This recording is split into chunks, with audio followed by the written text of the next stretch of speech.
Have you ever cut ties with your own twin? My twin sister was better than me at everything, and she made sure we all knew it. It all started with a scoop of ice cream when we were 6 years old. I had chosen the rainbow sherbet, while she chose mint chocolate chip. Mine tasted like vomit that had been dipped in a toilet filled with diarrhea, and I threw it out straight away. Meanwhile, hers tasted amazing. Good job, our parents yelled. We always knew you were the better twin. They laughed like it was a joke, but I knew it wasn't. Fast forward to 9th grade, when we had our first set of finals. Vanessa had gone on and on about how studying was a waste of time and she'll only be young once. Well, I was studying in my room at 2 a.m. when she burst through the door looking for a charger. As soon as she saw me in front of my open textbook, she froze and stood like a deer caught in headlights. You're studying? What the F? I just rolled my eyes and shut the door. Over the next few days, Vanessa was practically glued to the books. At first, I was happy for her until the results came out. I didn't even have to ask what she got because she came running up to me and waved the piece of paper in my face. Haha, you fat bitch, I got an A+.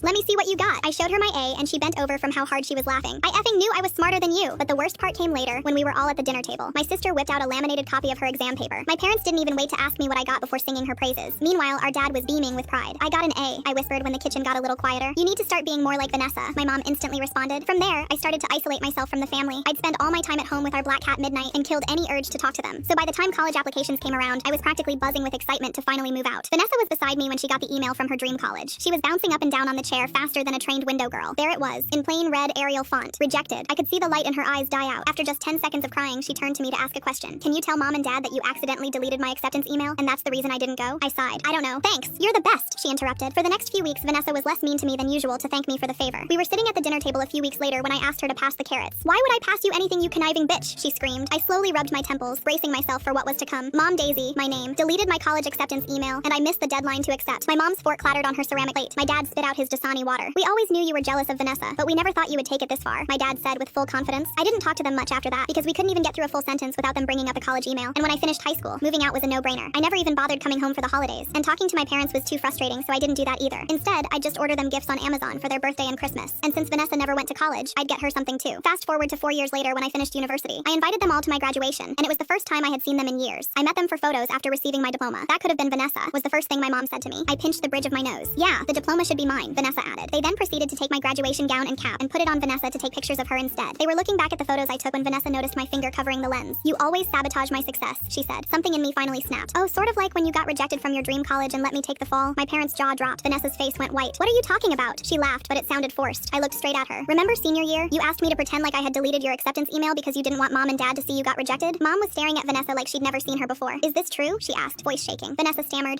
well, not really, but kinda, I guess you could say. She was then cut off by my dad walking over and giving me a hug before whispering, I'm sorry. I gently pushed him off me, grabbed my gown, and drove back to my dorm. Good riddance. The next day, I went to check my bank account to see if I could pay to get my graduation gown ironed, and that's when I saw it. My account had been drained on useless shut. $213 at the Container Store, $370 at Chuck E. Cheese. Anger boiled my blood. I instantly knew Vanessa was